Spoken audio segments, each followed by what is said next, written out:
મારી પાસે એક પુસ્તક આવ્યું છે. એ પુસ્તકનું નામ છે ગાંધીજીને અપાયેલા માનપત્રો. આ પુસ્તક આપ જોઈ શકો છો. આ પુસ્તક છે એ ડોક્ટર મહેબૂબ દેસાઈ એના લેખક છે અને ખૂબ દળદાર પુસ્તક છે. ગાંધીજીને જુદી જુદી જગ્યાઓથી જુદી જુદી રીતે અપાયેલા જે માનપત્રો છે અથવા તો સન્માનપત્રો છે એ આની અંદર સંગ્રહિત કરવામાં આવ્યા છે. તો ગાંધીજી જ્યારે દક્ષિણ આફ્રિકાથી ભારત પરત ફરે છે અને પછી ભારતમાં આવ્યા પછી જે ગુજરાતમાં જુદી જુદી જગ્યાએ ફરે છે, ભારતમાં જુદી જુદી જગ્યાએ ફરે છે, તો એ સમય દરમિયાન ગાંધીજીને જે માનપત્રો અથવા તો સન્માનપત્રો આપવામાં આવ્યા છે એ સન્માનપત્રો આની અંદર સંગ્રહિત કરવામાં આવ્યા છે. લગભગ એમ કહી શકાય કે 1915 થી માંડીને 1947 સુધીના જે મોટાભાગના માનપત્રો આપવામાં આવ્યા છે, સન્માનપત્રો આપવામાં આવ્યા છે, એમાંથી ઘણા ખરા સન્માનપત્રો છે એ આની અંદર સંગ્રહિત થયા છે. અને એના આધારે આપણે ગાંધીજીને મૂલવી શકીએ છીએ અથવા તો જોઈ શકીએ છીએ કે ગાંધીજીનું માન સન્માન કેટલું હતું, ગાંધીજીને લોકો કેટલા બધા ચાહતા હતા, ગાંધીજીનો પ્રેમ અથવા તો ગાંધીજીનો ભાવ છે એ સર્વ રીતે વ્યાપક કઈ રીતે હતો, ગાંધી વિચાર છે એ સર્વજનોમાં કઈ રીતે વ્યાપક હતો. તો એ બધું છે આ પત્રોના આધારે અથવા તો સન્માનપત્રો છે કે માનપત્રો છે એના આધારે આપણે જાણી શકીએ છીએ. તો આ પુસ્તક છે એ પુસ્તકના લેખક છે એ ડોક્ટર મહેમૂદ દેસાઈ છે. ગુજરાતના ખૂબ સારા એવા ઇતિહાસકાર છે અને અભ્યાસી છે, ગાંધી અભ્યાસી છે. ગાંધી વિશે ખાસું એવી એમને મહેનત કરીને આ પ્રકારનું પુસ્તક છે એ તૈયાર કર્યું છે. ગાંધીજીની 150મી જન્મ જયંતિની ઉજવણી થઈ રહી હતી ત્યારે એ નિમિત્તે આ પુસ્તક છે એ પ્રગટ કરવામાં આવ્યું છે. આ પુસ્તકની અંદર આપણા માનનીય વડાપ્રધાન શ્રી નરેન્દ્ર મોદી સાહેબે એનો સંદેશ પણ લખી આપ્યો છે અને આ પુસ્તકમાં લગભગ 69 જેટલા માનપત્રો છે એ સંગ્રહિત કરવામાં આવ્યા છે અને એને આ રીતે પ્રકાશિત કરવામાં આવ્યા છે. જુદી જુદી જગ્યાએ ભારતના ઘણી બધી જગ્યાઓથી એમને માનપત્રો કે સન્માનપત્રો આપવામાં આવેલા ગાંધીજીને, અને એ બધા સન્માનપત્રો છે એ અહીંયા આગળ સંગ્રહિત થયા છે અને પ્રકાશિત થયા છે. ગાંધીજીના સન્માન અર્થે એમને અનેક માનપત્રો આપવામાં આવ્યા છે, સન્માનપત્રો આપવામાં આવ્યા છે. અને જે મેં પહેલા કીધું એમ કે ડોક્ટર મહેબૂબ દેસાઈએ આ ઘણા બધા માનપત્રો છે એને સંગ્રહિત કર્યા છે અને પ્રકાશિત કર્યા છે. ખૂબ સરસ એવો ગ્રંથ લખ્યો છે અને એના સાથે સાથે એને સંદર્ભિત સામગ્રી પણ રજૂ કરી છે. એની સાથે સંકળાયેલી માહિતી છે એમને અહીંયા રજૂ કરી છે. તો ખૂબ સારો એવો ગ્રંથ છે અને એમાં બધા માનપત્રો સંગ્રહાયેલા છે. આપ પણ જોઈ શકો છો. એમાં લગભગ 69 જેટલા માનપત્રો છે અહીંયા આગળ પ્રકાશિત કરવામાં આવ્યા છે.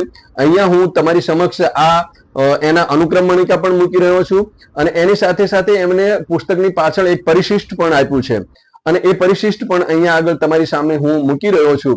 એ પરિશિષ્ટના આધારે આપ જોઈ શકો છો કે એ જે તે માનપત્ર છે એ ગાંધીજીને ક્યારે આપવામાં આવ્યું છે, કોના દ્વારા આપવામાં આવ્યું છે અને કયા ગામે આપવામાં આવ્યું છે એની માહિતી પણ આપણને આ પરિશિષ્ટની અંદર મળી રહે છે. તો આ રીતે પરિશિષ્ટ જોતા પણ આપણને ગાંધીજીના જે આ માનપત્રો અથવા તો સન્માનપત્રો છે એ ક્યાંથી કઈ રીતે અને કોના દ્વારા આપવામાં આવ્યા છે એની માહિતી આપણને વિશેષ રીતે મળી શકે એમ છે. ગાંધીજીને અપાયેલા કેટલાક માનપત્રો એટલે કે સન્માનપત્રો એની વિગતો જોઈએ તો એના નમૂના અહીંયા આગળ આપ જોઈ શકો છો, જેની અંદર મથાળે મહાત્મા એવું બિરુદ આપીને અથવા તો મહાત્મા એવું સંબોધન કરીને પછી મહાત્મા ગાંધીજીનું નામ લખવામાં આવ્યું છે અને પછી જે સન્માનપત્ર છે અથવા તો માનપત્ર છે એની વિગતો દર્શાવવામાં આવી છે. તો આવા કેટલાક આપણે નમૂના જોઈએ, જેમાં જનતા જિલ્લા હજારીબાગનું માનપત્ર, સ્વામી સદાનંદજીએ સિંગાપોરથી આપેલ જન્મદિવસની શુભેચ્છા, મેડ રાજપૂત સભા સહરાનપુરનું માનપત્ર, દેશ હિતકારક મંડળી શાહપુરનું માનપત્ર, ગુજરાતી વાંચનાલય સંસ્થા અલીબાગનું માનપત્ર, નિમાડ જિલ્લા નિવાસીનું માનપત્ર, શ્રી ગાંધી વિદ્યાલય હાજીપુરનું માનપત્ર, ભરૂચ જિલ્લા લોકલ બોર્ડનું માનપત્ર, હરદ્વાર યુનિયન મ્યુનિસિપલ બોર્ડનું માનપત્ર, હિન્દી સાહિત્ય સભા સીતાપુરનું માનપત્ર, જિલ્લા કોંગ્રેસ કમિટી પૂર્ણિયાનું માનપત્ર, શ્રી હિન્દી મહાસભા શહેર સમિતિ માંગરોળનું માનપત્ર, કૃષક અને રૈયત સભા કુમિલાનું માનપત્ર, ઇજિપ્તવાસી ભારતીયોનું માનપત્ર, હિન્દુ સભા પૂર્ણિયાનું માનપત્ર, યુવક સંઘ ગોરખપુરનું માનપત્ર, ઝાંસી મ્યુનિસિપલ બોર્ડનું માનપત્ર, નેગાપટ્ટમ નિવાસીઓનું માનપત્ર, કમિશનર મ્યુનિસિપાલિટી હજારીબાગનું માનપત્ર, મિતારા શ્રીલંકા શહેરનું માનપત્ર, મુંબઈ શહેર મ્યુનિસિપલનું માનપત્ર, અને મહોબા નિવાસીઓનું માનપત્ર, આવા તો અનેક માનપત્રો આપણે જોઈ શકીએ છીએ, જેમાં ગાંધીજીના નામની આગળ મહાત્મા એવું સંબોધન કરવામાં આવ્યું છે. 1915 પછી ગાંધીજી ભારતમાં આવ્યા અને એ પછી એમને જે માનપત્રો સન્માનપત્રો આપવામાં આવ્યા, એવા ઘણા બધા જે આ માનપત્રો કે સન્માનપત્રો છે એમાં ગાંધીજીને મહાત્માનું બિરુદ આપવામાં આવ્યું છે અને એમને મહાત્મા તરીકે સંબોધિત કરવામાં આવ્યા છે. ગાંધીજીને મહાત્માનું બિરુદ આપ્યું એના વિશે અનેકવાર ચર્ચાઓ થઈ છે, અનેકવાર પ્રશ્નો ઉપસ્થિત થયા છે, ઘણા લોકોએ એના વિશે વાદ વિવાદો ઉભા કરેલા છે. ગાંધીજીને એટલે કે મોહનદાસ કરમચંદ ગાંધીને મહાત્મા એવું બિરુદ કોણે આપ્યું, અથવા તો ગાંધીજીને મહાત્મા એવું સંબોધન સૌ પહેલા કોણે કર્યું, એના વિશેના અનેક મતાંતરો અને મતભેદો આપણને જોવા મળે છે. તો આજે મારે વાત કરવી છે એ મહાત્મા વિશે, એટલે કે ગાંધીજીને મહાત્મા બિરુદ કોણે આપ્યું એના વિશે વાત કરવી છે. આમ તો ઘણા બધા મતાંતરો છે, ઘણા મતભેદો છે કે મહાત્મા બિરુદ છે એ રવિન્દ્રનાથ ટાગોરે સૌ પહેલા આપ્યું એવું ઘણા કહે છે. તો કેટલાકનું કહેવું એવું પણ છે કે ગોંડલવાસીઓએ ગાંધીજીને મહાત્માનું બિરુદ આપ્યું છે. તો ગાંધીજી માટે થઈને, એટલે કે મોહનદાસ કરમચંદ ગાંધી માટે થઈને મહાત્મા એવું બિરુદ એટલે કે એવું સન્માન એક સૌ પહેલા કોણે કર્યું, અથવા તો એવું સંબોધન સૌ પહેલા કોણે કર્યું, એના વિશે વાત કરવી છે. તો એના પહેલા આપણે થોડીક પૂર્વ ભૂમિકા એની માટે જાણવી પડે કે મહાત્મા ગાંધી છે એ દક્ષિણ આફ્રિકામાં ગયા હતા અને દક્ષિણ આફ્રિકામાં ગયા ત્યારે એમની ઉંમર લગભગ 24 વર્ષની આસપાસ હતી. એટલે કે એ 1893માં દક્ષિણ આફ્રિકામાં ગયા અને ત્યાર પછી એવો દક્ષિણ આફ્રિકાથી 1915માં ભારત પરત ફરે છે. એટલે કે એ ગયા ત્યારે એમની ઉંમર છે એ 24 વર્ષની હતી અને જ્યારે ભારત પરત ફરે છે ત્યારે લગભગ એટલે કે 21-22 વર્ષે એ ભારત પરત ફરે છે દક્ષિણ આફ્રિકાથી, ત્યારે એમની ઉંમર છે એ 45 વર્ષની આજુબાજુ હતી. એટલે આ ઉંમરની આસપાસ આપણે જોઈ શકીએ કે 45 વર્ષની જો મહાત્મા ગાંધીજીની ઉંમર હોય તો એ સમયે આપણે એમ કહીએ છીએ કે સૌ પહેલા રવિન્દ્રનાથ ટાગોરે મહાત્મા એવું બિરુદ આપ્યું છે અથવા તો એવું સંબોધન કર્યું છે. એટલે કે ગાંધીજી જ્યારે ભારત પરત ફર્યા ત્યારે એમની ઉંમર 45 વર્ષની આસપાસ હતી. તો આટલી નાની વયે સ્વાભાવિક છે કે આપણને એવું લાગે કે રવિન્દ્રનાથ ટાગોર જેવી મહાન વ્યક્તિઓ, મોટી હસ્તી એ 45 વર્ષના વ્યક્તિને આ રીતે મહાત્માનું એવું સંબોધન કરે અથવા તો બિરુદ આપે, એ આપણને સ્વાભાવિક ગળે ઉતરે એવી વાત નથી. એટલે એક તર્ક એ જ થઈ જાય છે કે કદાચ મહાત્મા એવું બિરુદ અથવા તો સંબોધન એ રવિન્દ્રનાથ ટાગોરે ન જ આપ્યું હોય. હવે આપણે જો મહાત્મા ગાંધીજીની પૂર્વ ભૂમિકા જોઈએ તો એ દક્ષિણ આફ્રિકાથી ભારત પરત ફરે છે. એ સમયે 9 જાન્યુઆરી 1915ના રોજ એવો દક્ષિણ આફ્રિકાથી મુંબઈના એપોલો એ બંદર ઉપર એ ઉતરે છે લગભગ સવારે 7:30 વાગ્યાની આસપાસ. અને ત્યારે મુંબઈની અંદર ઘણા બધા કાર્યકરો એ એકત્રિત થાય છે અને ત્યાં આગળ ગાંધીજીનું એ ઉષ્માભર્યું સ્વાગત કરે છે. ત્યાર પછી ગાંધીજી છે એ ભારતમાં એ વિચારે છે કે રાજકારણમાં સક્રિય થતા પહેલા મારે ભારત ભ્રમણ કરવું છે અને ભારતની પરિસ્થિતિ વિશે, એની સ્થિતિ વિશે જાણવું છે.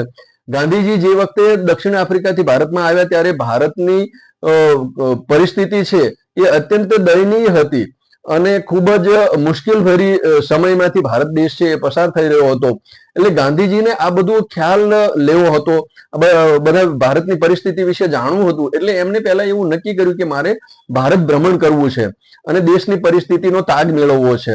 એટલે રાજકારણમાં સક્રિય થતા પહેલા ગાંધીજીએ આવું નક્કી કર્યું હતું અને એટલા માટે થઈને મુંબઈથી ગાંધીજી છે એ ટ્રેન મારફતે કાઠિયાવાડ આવવા માટે નીકળે છે અને સૌ પહેલા એ રાજકોટ ના સ્ટેશને આવે છે અને ત્યાર પછી એ ગુજરાતમાં જુદા જુદા જગ્યાએ ટ્રેન મારફતે જાય છે. ત્યાં દરેક જગ્યાએ જ્યાં ટ્રેન ઉભી રહે છે ત્યાં આગળ ગાંધીજીની આગતા સ્વાગતા કરવામાં આવે છે, એમનું સન્માન કરવામાં આવે છે, એમને હારતોરાઓ પહેરાવવામાં આવે છે, માનપત્રો આપવામાં આવે છે. તો આવી ઘણી બધી પ્રક્રિયાઓ છે ગાંધીજીનું સૌરાષ્ટ્ર દર્શન વખતે અથવા તો સૌરાષ્ટ્ર યાત્રા વખતે થાય છે. આપની સમક્ષ એક આધાર રજૂ કરું છું, એને આધાર ગણીએ કે પુરાવો ગણીએ, અને એ છે એ રાજકોટની પ્રજાનું માનપત્ર. ગાંધીજી જ્યારે દક્ષિણ આફ્રિકાથી ભારતમાં આવ્યા અને ભારતમાં આવ્યા પછી એ જ્યારે રાજકોટમાં આવે છે, એટલે કે 17/1/1915 ના દિવસે એ રાજકોટમાં આવે છે અને રાજકોટમાં એ સમયે ગાંધીજીના સન્માન માટે થઈને એક સભા ભરવામાં આવે છે અને એ સભામાં ગાંધીજીને માનપત્ર અથવા તો સન્માનપત્ર આપવામાં આવે છે. રાજકોટના અગ્રગણ્ય એવા 34 નગરજનોની હાજરીમાં આ માનપત્ર આપવામાં આવે છે અને એ માનપત્રની અંદર આપણે જોઈ શકીએ છીએ કે આ 34 નગરજનો છે એમના નામ પણ આપેલા છે. આ માનપત્રની અંદર જે 34 નગરજનો છે એમના નામ છે, એમાં એક મહત્વનું નામ છે એ બેજનજી મેરવાનજી ડમરી, જે એ સમયે રાજકોટના દિવાન હતા, એટલે કે રાજકોટ રાજ્યના દિવાન હતા. એમનું નામ અહીંયા આગળ છે અને એમના અધ્યક્ષ પદે એમ કહેવાય છે કે આ માનપત્ર આપવામાં આવ્યું છે. બીજું એક મહત્વનું નામ છે એ ગાંધીજીના સાહેધ્યાયી મિત્ર અને એ સમયના રાજકોટના ખૂબ જાણીતા વકીલ એવા દલપતરાય ભગવાનજી શુક્લ, આ પણ એ હાજર હતા અને આ માનપત્રની અંદર એમનું નામ પણ છે અને એમની હાજરીમાં ગાંધીજીને આ માનપત્ર આપવામાં આવ્યું છે. એટલે કે 17/1/1915 ના રોજ આ બધા 34 નગરજનો છે એમની હાજરીમાં ગાંધીજીને આ રીતે સન્માનપત્ર એટલે કે આ માનપત્ર આપવામાં આવ્યું છે. અને આ માનપત્રની અંદર આપણે આખું માનપત્ર વાંચીએ છીએ. આ તમારી સમક્ષ પણ હું મૂકી રહ્યો છું અને આપ પણ જોઈ શકો છો. આ માનપત્રની અંદર જોશો તો તમને ક્યાંય પણ ગાંધીજીના નામની સાથે અથવા તો આખા માનપત્રમાં મહાત્મા એવા શબ્દનો પ્રયોગ થયો નથી અથવા તો એનો ઉલ્લેખ થયો નથી. એટલે કે 17/1/1915 માં જયારે રાજકોટમાં આ રીતે સભા ભરાય અને એમાં ગાંધીજીને માનપત્ર આપવામાં આવ્યું, એમાં ક્યાંય પણ ગાંધીજી માટે મહાત્મા એવો શબ્દ પ્રયોગ થયો નથી. મહાત્મા એવો શબ્દ પ્રયોગ છે એ રાજકોટ પછી 4 દિવસ બાદ એટલે કે 21/1/1915 ના રોજ જયારે જેતપુરમાં સભા ભરાય છે અને જેતપુરના નગરજનો દ્વારા ગાંધીજીને માનપત્ર આપવામાં આવે છે 21/1/1915 ના રોજ. અને આ માનપત્રની અંદર સૌ પહેલા જેતપુરના નગરજનો દ્વારા મહાત્મા ગાંધીજી માટે એટલે કે મોહનદાસ કરમચંદ ગાંધી માટે મહાત્મા એવો શબ્દ પ્રયોગ થાય છે. એટલે ગાંધીજીને સૌ પહેલા મહાત્મા કહેનાર હોય તો એ જેતપુર વાસીઓ છે એમ કહી શકાય.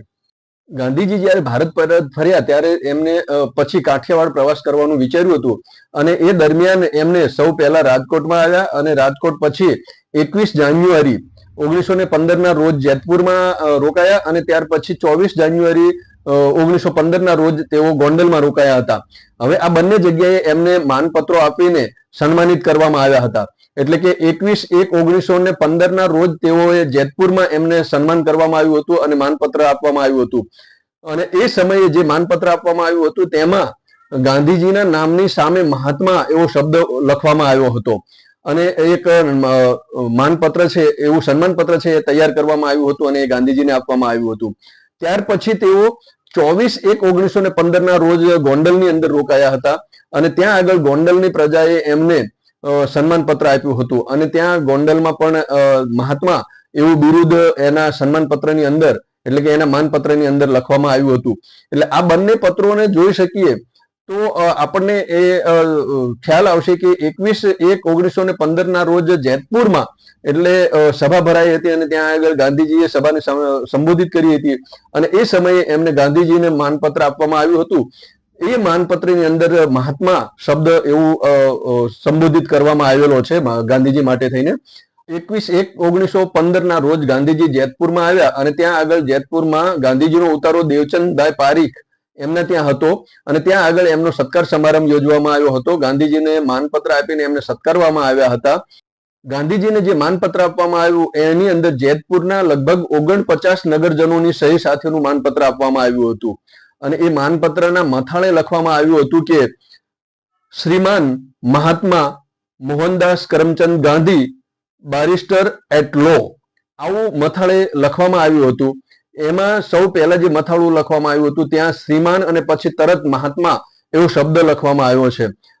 જેતપુરમાં આપવામાં આવેલ માનપત્ર એનો નમૂનો અહીંયા આગળ છે, આપ જોઈ શકો છો. એના મથાળે જે લખ્યું છે એ પણ આપ જોઈ શકો છો અને મથાળાના ભાગમાં શ્રીમાન પછી મહાત્મા શબ્દ એવું લખવામાં આવ્યું છે અને મોહનદાસ કરમચંદ ગાંધી બારિસ્ટર એટ લો આ રીતે મથાળું બાંધવામાં આવ્યું છે એ પણ આપ અહીં આગળ જોઈ શકો છો. અને પછી છે એ પત્ર છે એની શરૂઆત કરવામાં આવી છે અને લખવામાં આવ્યું છે અને છેલ્લે તમે જોઈ શકો છો કે આમાં છેલ્લે જે જેતપુર છે એ જેતપુરના લગભગ 49 જેટલા નગરજનોની સહીઓ છે અથવા તો એમના નામો છે અને એ નામ સાથેનું આ સન્માનપત્ર એટલે કે માનપત્ર છે એ ગાંધીજીને અર્પણ કરવામાં આવ્યું હતું. જેતપુર પછી 24/1/1915 ના રોજ ગાંધીજી છે એ ગોંડલની મુલાકાત લે છે. અહીંયા પણ ગાંધીજીને સત્કારવાનો કાર્યક્રમ રાખવામાં આવ્યો હતો અને ગાંધીજીને માનપત્ર આપીને સન્માનિત કરવામાં આવ્યા હતા. તો 24 તારીખના રોજ ગોંડલમાં નગરજનો દ્વારા ગાંધીજીને આ રીતે જે એક માનપત્ર આપવામાં આવ્યું હતું, એ માનપત્રમાં પણ મહાત્મા એવો શબ્દ છે એ લખવામાં આવ્યો હતો, એટલે કે મહાત્માના બિરુદથી એમને સંબોધિત કરવામાં આવ્યા હતા. એટલે એ ઉપરથી કહી શકાય કે સૌ પહેલા જેતપુરમાં એ ગાંધીજી માટે થઈને મહાત્મા શબ્દ એ પ્રયોજાયો હોય, અને ત્યાર પછી ગોંડલમાં એ આ રીતે મહાત્મા શબ્દ છે એ પ્રયોજાયો હશે.